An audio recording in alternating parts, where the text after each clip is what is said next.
এই ভিডিওটা দেখে আসলে বলার কিছু নাই। একটা বাচ্চা, একদমই ছোট বাচ্চা, যে বাচ্চাটার এখন সবার সাথে আনন্দঘন মুহূর্ত কাটানোর কথা ছিল, নিজের ফ্যামিলির কাছে থাকার কথা ছিল, সেই বাচ্চাটা কিছু মানুষের জন্য, কিছু মানুষের মনুষ্যত্বের অভাবের জন্য, ফারাক্কা বাঁধ খুলে দেওয়ার জন্য সে এই পরিস্থিতির শিকার হয়ে গেছে।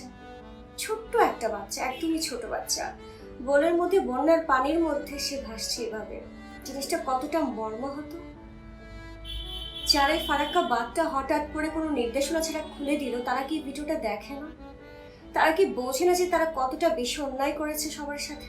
অনেক তো শুনেছি তাদের হিন্দুদের নিয়ে অনেক কথা হয়েছে বাংলাদেশকে নিয়ে। তো এখন ফারাক্কা বাঁধ খুলে দেওয়ার জন্য তাদের কি হিন্দুদের কোনো সমস্যা হচ্ছে না? তাদের মন্দির কি ডুবে যাচ্ছে না? এটা কি তারা ভাবলো না? আর এত এত মানুষকে হঠাৎ করে একটা অসুবিধায় ফেলা, জীবন যুদ্ধে নামিয়ে দেওয়া, এটা কি খুব বেশি দরকার ছিল? মানুষের তো আলাদা একটা পরিচিতি আছে, সে মানুষ, মনুষ্যত্বের জন্য সে মানুষ। সেই মনুষ্যত্বটা যদি কাজে না লাগাতে পারে, তাহলে সে আদৌ কি মানুষ? এমনটাই প্রশ্ন আপনাদের সবার কাছে আমার। এই বাচ্চাটার তো কোনো দোষ ছিল না, সে তো নিষ্পাপ একটা শিশু মাত্র। বাচ্চাদের এই সিচুয়েশন কি তাদের মনকে কাঁদায় না? তারা কি বোঝে না তারা যে কি পরিমাণ অন্যায় করলো?